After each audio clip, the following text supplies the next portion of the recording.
All right, so we here have topic 3.7, the Articles of Confederation. So this is our learning objective here, is explain how different forms of government developed and changed as a result of the Revolutionary period. And the first form of government we're going to look at is the Articles of Confederation. So if we look here, this is another topic. Many new state constitutions placed power in the hands of the legislative branch and maintained property qualifications for voting and citizenship. So the Articles of Confederation were a form of government. One thing that we have to know about them is that though the Articles were the national government, a lot of the power was put into the state governments. And so before the Revolutionary period, before the colonies had declared their independence and became states, they had colonial charters, maybe they had colonial constitutions, things like that. But now they were required to create state governments, and these state governments had to have a republican form of government. And so we're going to talk about things that were common to all these state governments. And remember, these were state governments that were drawn up during the Revolutionary period. And so some of the weaknesses that are in these state governments and really in the national government under the Articles of Confederation are going to come about from weaknesses they had even during the Revolutionary War. And if you don't understand that, it won't make any sense. So let's take a look at some of the things that were common to all of the state governments.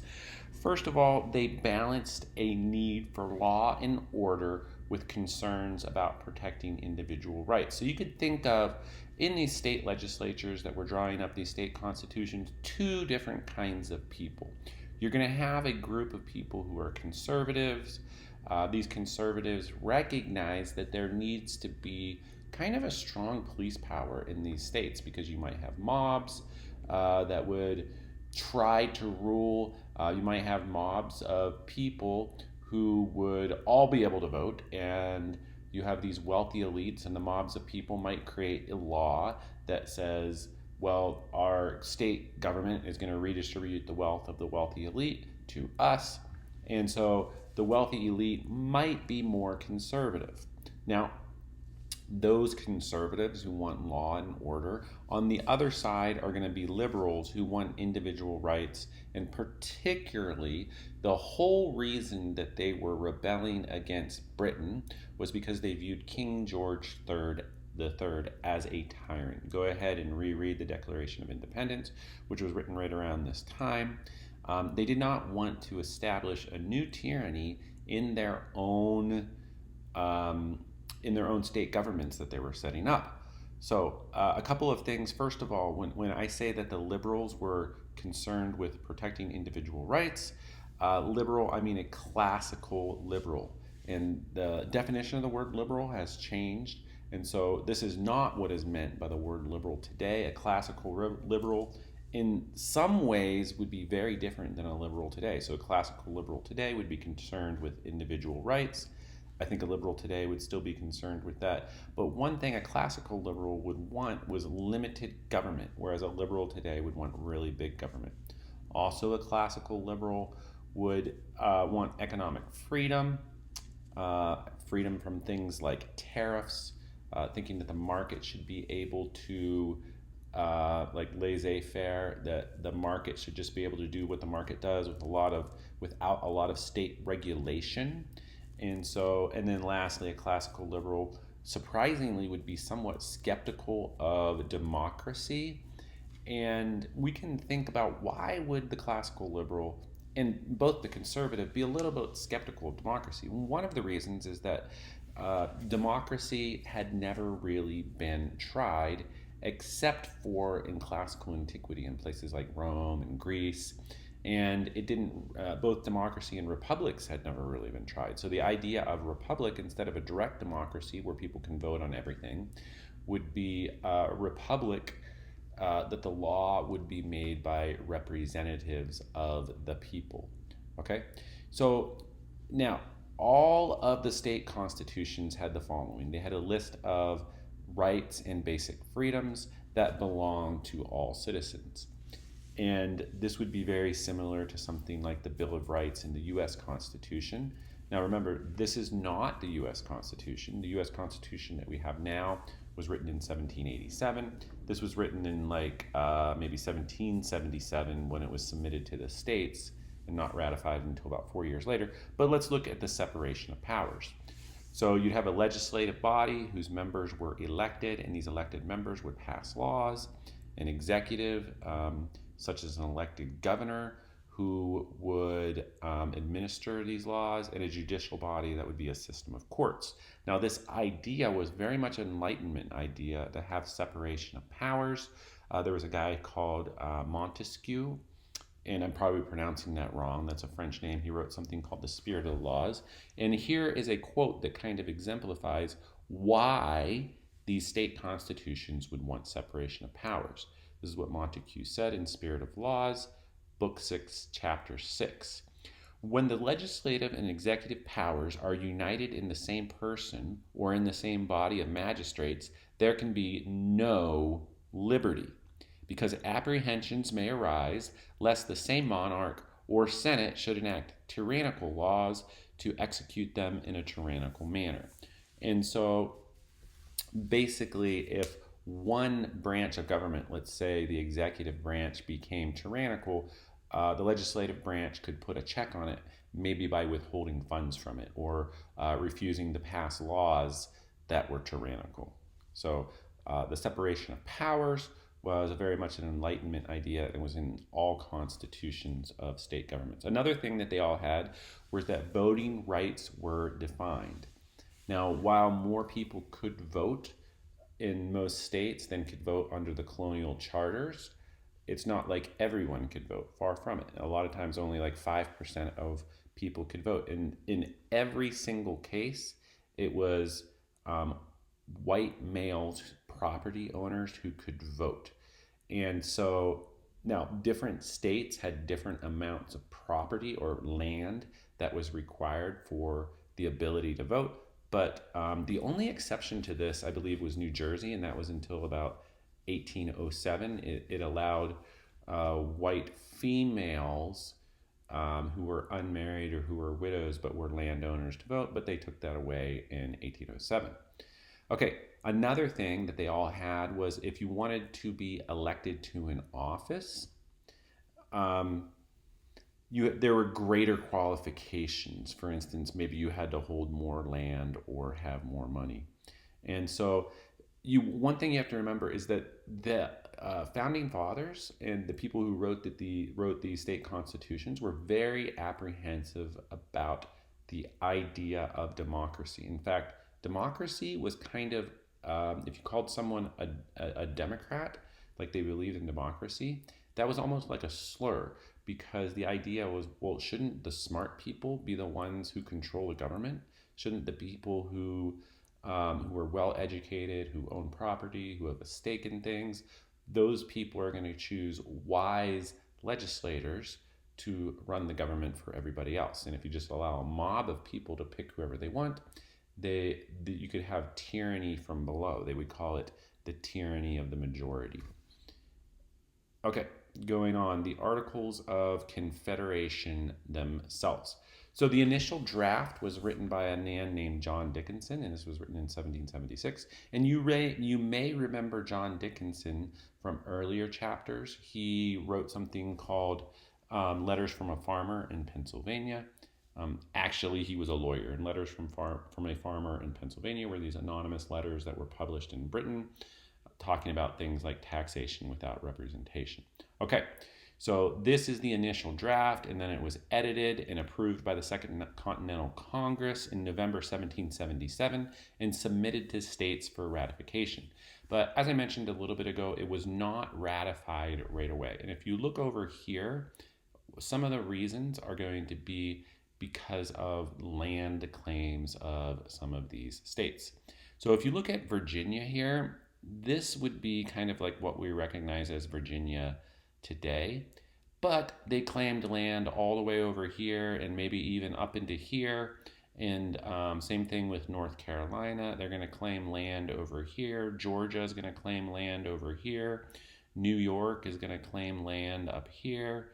Um, and so you have these states that, under their colonial charters, when their colonial charters were created, their land claims were huge, and nobody really settled too far west for various reasons. That was hard to do, including transportation and terrain and things like that. Um, but so so some states that had very well defined boundaries, like Pennsylvania and Maryland, these states are in New Jersey and Delaware. These states are going to hold out. Why? Because they don't like the idea that New York or Virginia could be like 3 times as big as they are now when they're already big. Meaning that they fear that some states, if you're going to have a union, some states could overpower the other states. Economically, they could overpower them in terms of their importance in government, which is very interesting because the Articles of a Confederation had a Congress that gave equal votes to each state. Each state just got one vote in that Congress. And so, no matter how big a state got geographically in terms of population, it would just have one vote under the Articles. So, which kind of to me tells us that they anticipated that maybe something would replace the Articles as time went on.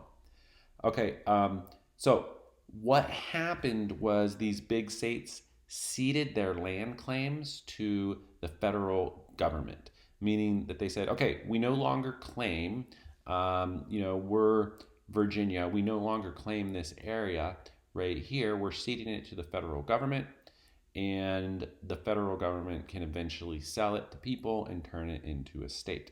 So it wasn't until 1781, near the time when the war was over, that the Articles of Confederation were ratified. Okay? Now, what was in the Articles of Confederation? Well, it had a preamble, 13 articles, a conclusion, and then signatures. So it only had one branch of government, and it established a Congress in a single house. That would be a unicameral legislature. Today we have a bicameral legislature, or 2 houses of Congress. Today we have the Senate and we have the House of Representatives, and together they make up the Congress. This just had one branch of government, and each state had one vote. Members of it were appointed by state legislatures, and they also had term limits. So whereas today we vote directly for our legislatures in both the House of Representatives and the Senate, this was definitely not the case under the Articles, and it really wasn't even the case at the beginning under the Constitution of 1787, which is the Constitution we had now. Under that Constitution, the senators, the national senators, were chosen by the state legislatures. We've changed that. There was no executive branch. There was no judicial branch. There was only a Congress. Okay, so what powers did it have? It had the power to wage war, conclude peace. That would mean make treaties. That's how you conclude peace. Send ambassadors to other countries, and it had the power to borrow money. Now, notice that what is missing there, it does not have the power to tax, so it has no way to get money, but it can borrow money, which is very suspicious because that would be like me borrowing money when I'm never allowed to have a job, right? So the only way that the government, well, not the only way, one of the main ways that a government can get money is through taxing its citizens. But they're not able to do that. So they're going to, which sets up this thing. How is it going to pay back any debts that it has, the nation under the Articles of Confederation, if they can't tax? Now, the one way would be selling some of that land that was ceded to it by the land claims of the larger states, but that's not going to be enough. Okay, so state limits. No titles of nobility. So you're not going to call someone His Excellency. There's not going to be any kings or queens or lords. No standing armies, but had to keep a militia. So the idea of a standing army, now remember Britain, its standing army was quartered in people's homes at one point, like the Quartering Act. Now the Quartering Act didn't start in people's homes, but after the Intolerable Acts or the Coercive Acts, the British did put actual soldiers into people's homes, and that's how they kind of thought of a standing army. And you could go all the way back to the 1760s. Um, it might be the 1750s. In Britain, the English Bill of Rights, one of the things is that the king was not allowed to keep a standing army in times of peace. Why? Well, because that standing army would be used against the citizens. That's what they fear. That's why they fear a standing army. And then equal treatment across borders. Okay. If we go on. So now the Articles of Confederation, we're first going to talk about its weaknesses. And it is very conventional to think of the Articles of Confederation as being weak. One of the weaknesses is that each state has one vote. Now, it could be each state having one vote, each state having 10 votes. It wouldn't really matter. This would still be a weakness because some states are going to be, I'm just going to make up numbers here. Let's say Virginia has 10 million, it didn't have 10 million. Let's say Virginia has 500,000 people and Rhode Island has 10,000. Well, that would mean that Virginia would have 50 times the amount of people that Rhode Island would have in a democracy. It would seem that people should have equal votes to the number of citizens, right? But Rhode Island is going to have the same number of votes as Virginia, which seems inherently unfair. Unless you're Rhode Island, then you're going to like it a lot. Okay, so another thing is to pass any law, you would have to have 9 out of the 13 states agree to pass that law. And what you'll notice is that you can never get 9 out of 13 people to agree on anything. That's very hard to do. So it should be just or half or one more than half. Even 7 out of 13 would be hard, but that's going to be a lot easier. So this is going to come up with things like tariffs. So the states can individually set tariffs. So a tariff is it's kind of like a tax, but it's an amount that somebody would have to pay. Let's say somebody from Britain produces shoes and they want to import them in the United States. So there would be a lot of reasons why a state like New York or any other state, let's say Virginia, might want to impose tariffs. Let's say Virginia wants to impose tariffs, or let's make it even better. Let's say Massachusetts, since it's close to New York, wants to impose tariffs on shoes coming in from Britain. And so they impose a 10% tariffs. What that means is that the price of British shoes is going to go up. And at this time, Britain was pretty far down along the road compared to the United States in the Industrial Revolution. And so Britain had a lot of factories. In fact, it kept a tight rein on the technology to create factories from things like a water wheel. Okay. And so Britain had the technology, United States didn't, so they could produce higher quality products at a lower price. And so if you go into a store, let's say in New York, and you see a British made shoe for $80, an American made shoe for $100, and the British made shoe is much higher quality, it's going to last longer. If it falls apart, let's say you can get it resold because it has a Goodyear welt, whereas American shoe doesn't even have that. And so once it falls apart, it's just done.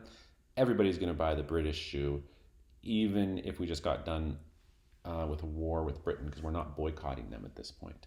And so what happens is American manufacturers under that scenario are never going to be able to sell anything, and they're never going to be able to develop capital to buy the mills, even if they get the technology. So what a place like New York might want to do is put a tariff on British goods coming in. Put a $40 tariff, a 50% tariff on each pair of shoes that come in. And so now let's think about that scenario. So in that scenario, the shoe from the British, instead of being $80, it's now $120, and the American shoe is $100. And so now people will start buying the American shoe, and it will increase. It will increase productivity. It will increase, the economy for New York and the economy in America. Now, let's say that Massachusetts decides not to pass that tariff, or let's say New Jersey, even better, decides not to pass any tariff. And so people from New York then could still buy the $80 pair of shoes. They could just go to New Jersey and buy the $80 pair of shoes, take a shopping excursion across the river or across the bay, right into New Jersey. And so the tariff there is kind of useless. Now, actually, this doesn't relate to passing laws because they didn't have power to enforce tax collection, right? They didn't have power to tax. And so that was a weakness. And so so the 13th to pass a law, even if it could, what I was going to say, pass laws for taxation, it wouldn't really matter, right? Because you couldn't get 9 out of 13 to agree to pass a law on taxation because some states could benefit from taxation and others would not want that because they still want the cheap British goods. Okay, now, so it's really hard to pass any law, including repealing bad laws, because the only way to repeal a bad law is to pass a new law. And then it requires 13 out of 13, that's unanimous consent, to pass a constitutional amendment. So that's nearly impossible, very rigid and inflexible. No. Now, it had no power to regulate commerce. So I think my example with the shoes more relates to this one because you can see with things like tariffs, like if it can't tax, then how is it going to set like a uniform tariff where we're going to get tariffs from British goods? That scenario doesn't make any sense. Okay, to enforce tax collection, to enforce laws. So if it does even pass a law, there's nobody to enforce it. One of the states can just say, we don't want to go by that law, and then it has no power to interpret the laws. So if in New York they think a law means one thing, and if in South or North Carolina they think it means another thing, there's no judiciary to set a precedent as to what the law actually means. So these are some big weaknesses. So some additional problems that are going to be going on here. Domestically, that's inside the United States, some states punitively taxed citizens to repay war debts. Okay, there's tariff on goods crossing state lines. So let's go back to the pair of shoes. So if I make a bunch of shoes in New York, let's say it does work somehow and we get really good at making shoes in New York, and now we want to sell them to Massachusetts, we want to sell them to Vermont, we want to sell them in New Jersey. Well, those states are going to impose tariffs of maybe like 20% on each shoe, right? Because they want to improve their economies. And so so that's going to hinder the growth of industry in the United States. Getting rid of tariffs will improve the growth of industry, right? In this situation. So now, what do we mean by, and then is lack of money worthless in paper money? Now let's put all this together. How did the states punitively tax citizens to repay war debts? Well, during the Revolutionary War, the soldiers were often paid in debt certificates or IOUs from the national government and from state governments, okay? And so they wouldn't get paid anything that they could use right then, but they would get a certificate that says, okay, you're owed 20 silver coins, okay? And so the government, the national government, because it could not tax, it didn't have any money to pay them. And so people just had these certificates, and after a while, people needed to buy land to start farming. And so what they would do is they would sell their debt certificate to some wealthy elite person. Even Abigail Adams did this.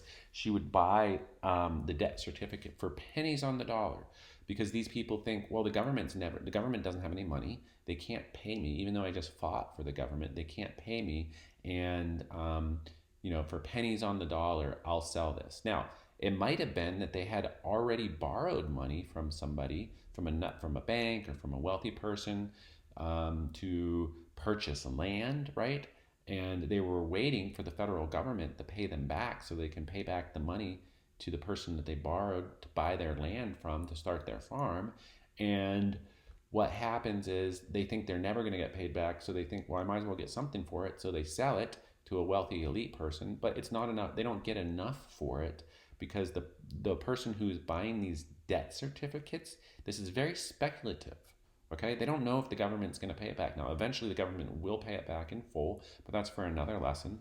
But so, what's going to happen? So, let's say I purchased my farm for, let's say, 20 pieces of silver, but I didn't have it. I just had this IOU, and I go to the wealthy person and I said, "Lend me 20 pieces of silver, and in 3 years, I'll pay you back 25 pieces of silver." It'll be no problem for me because I have an IOU that says 25 pieces of silver.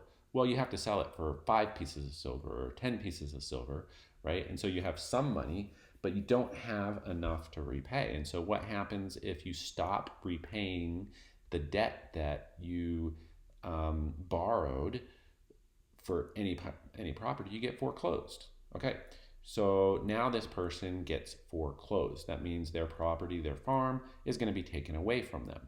Okay, and if the government, in those states where the government does pay, they don't get paid in cold hard cash. They get paid in paper money. Now, what do I mean by cold hard cash? I mean by actual gold or silver, because that's what the creditors who they borrowed money from to purchase their farm would want their money back in. They don't want this worthless paper money. So when the government, so either the government doesn't issue them anything for these debt certificates, and remember, they were working, their job was as a soldier fighting for the national government, and the national government is now not paying for them. So they would either not get paid or they would get paid in worthless paper money printed by the states, in which case maybe their creditor wouldn't even accept it. Or if they did, if the creditor did accept it, now the creditor is angry.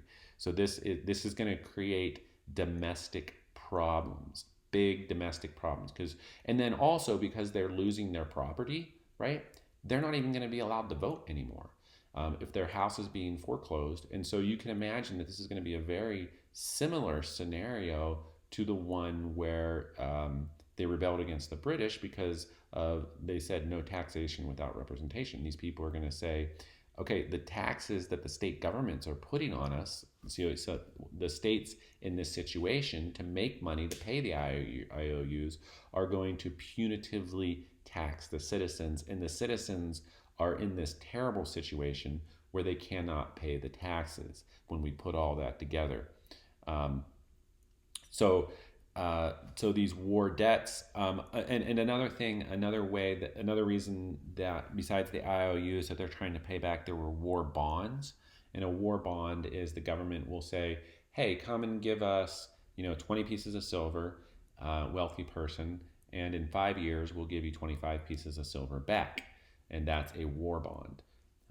And so the government is repaying it with interest so that it can pay its soldiers, or it can buy cannons or whatever it is you need to buy in a war, right? And so these states took out all these war bonds. They're in debt, maybe to wealthy citizens, maybe to the Netherlands, maybe to France, and they have to pay these back.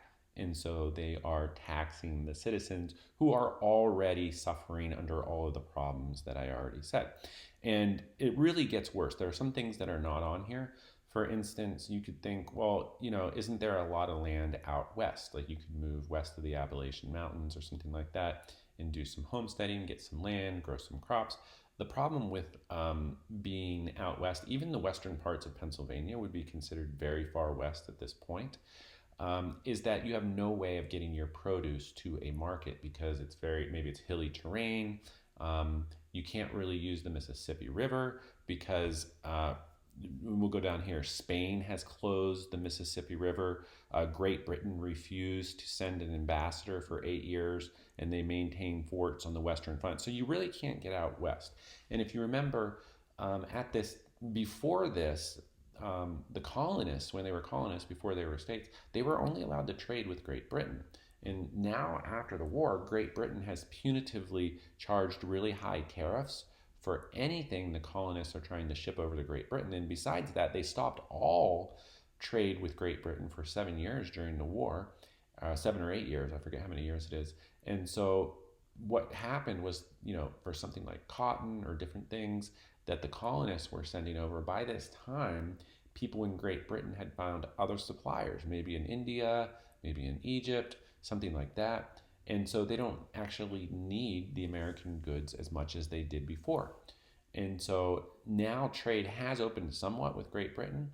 You can trade, but Britain's going to put really high tariffs on American raw products. Remember, it's mainly America sending raw products to Britain, and Britain will turn, Britain's mercantilist policies used the colonies.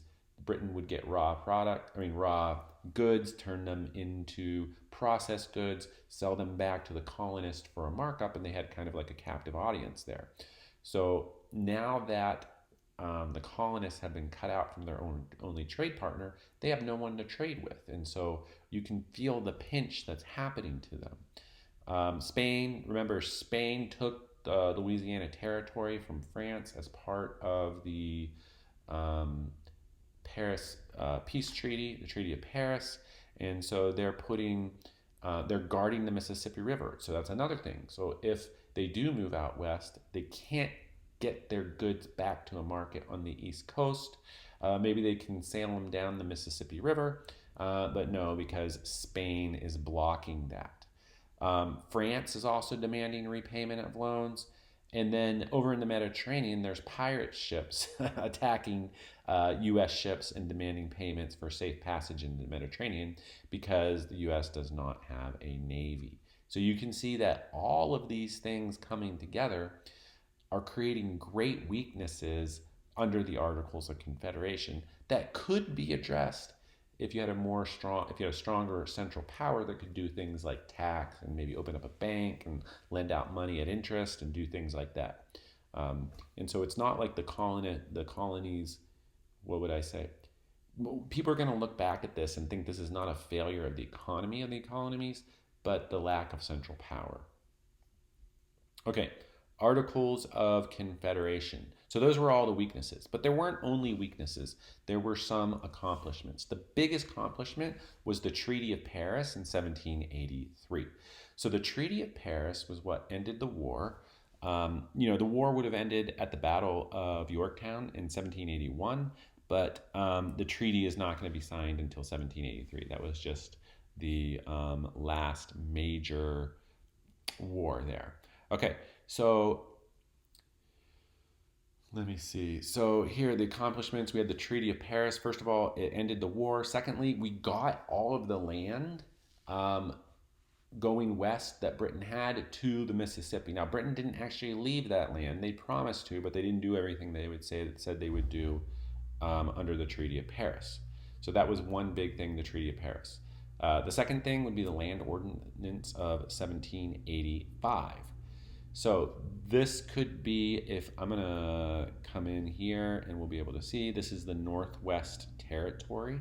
And so that's what the Land Ordinance deals with. Give me 1 second. I'm going to make this a little bit bigger. Okay, there we go. So that's where it is. It's this dark green area there. And so what was the Land Ordinance of 1785? So it was a system for surveying and selling Western land. So Western land would be broken up into 6 by 6 squares, right? And each square would be 1 square mile. So this would be 6 times 6 is 36. That's 36 mile. That would be a township in a 1 square mile section. So 1 square miles would have about 640 acres, and so a half section would be 320 acres.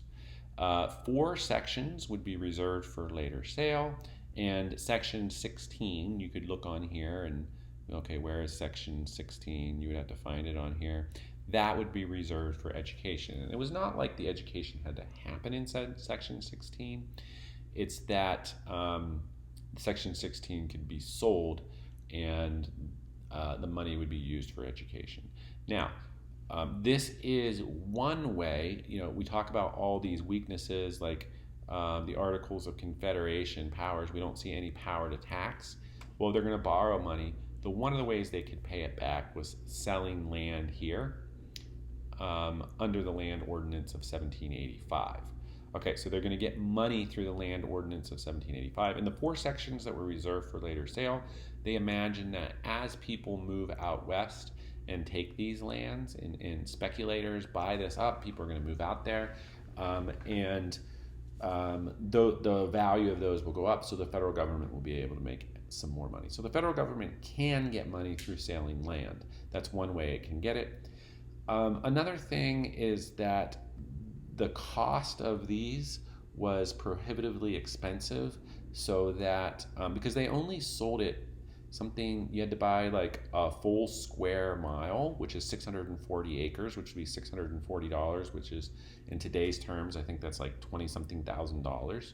So you had to have some cash on hand to be able to buy these. And so pretty much, and then you could also buy it in something of like 23,000 acres, which would be like about $1 million in today's money that it would take. So people had to be pretty wealthy to buy any land through the Land Ordinance of 1785. But what they would do is then be able to turn around and sell it to people who were not as wealthy, okay, who could buy maybe 200 acres or something like that to run a farm. Okay, so so this was the Land Ordinance of 1785, and this is the Northwest Ordinance of 1787. So this is the Northwest Territory here, and so to add a state plan, so it plotted out how to add states, and once you had 60,000 residents, you could apply for statehood. You also had to come up with a Republican Constitution. At 5,000, this wasn't just residents, this would be free male residents. 5,000, you could get status as a territory. So you could have, let's say, maybe a legislature and some, not a full state. It's like halfway between just people squatting out there and being a full state. Funded the establishment of a university, and slavery was prohibited. Now, if you look here at funding the establishment of a university and setting apart a square mile section, this should say, section 16 for education. So why are they putting this emphasis on education? If you remember, I said that to them, democracy was kind of like a dirty word. Why? Because they thought uneducated people would not do a good job of choosing leaders, right? And so the only way a democracy could work is if everybody is really well educated and can read, and then perhaps a democracy might work. But the idea is that you have to have a very well educated populace in order for a democracy to work. Now, you can see the pinch here that I was talking about with all these things coming together here, and all of these problems happening.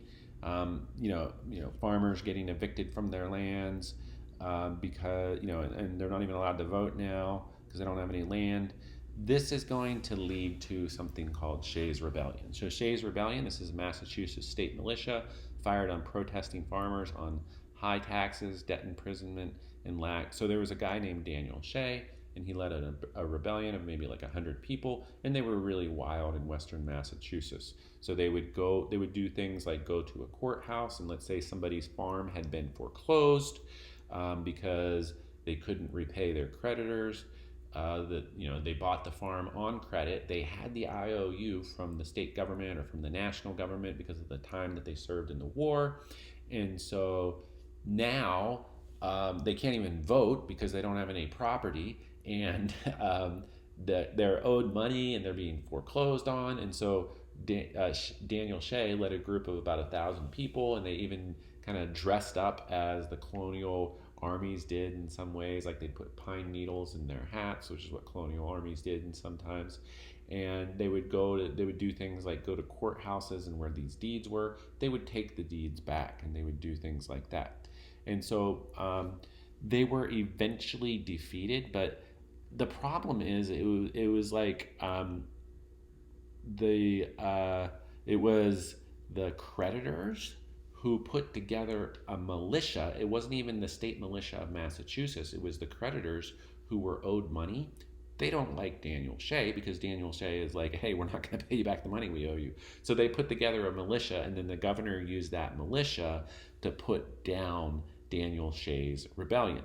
But this happened for like 6 months or something. This went on. Imagine if in let's say we found out that like in California someone had created an army of like 50,000 people and it was going on for like 6 months. That would never happen today. Okay, why? Because we have a strong federal government that could put it down. Okay, it forced debtors' courts to close, and then Western farmers rebelled. So this happened in 1786, but everybody is noticing the problem. There's economic problems. The federal government is very weak. It was intentionally weak, remember, because they did not want a strong government, a strong federal government. They especially did not want, they didn't even create an executive because it's like been there, done that with King George III. Okay, so there's a couple of things where people are beginning to recognize the problem.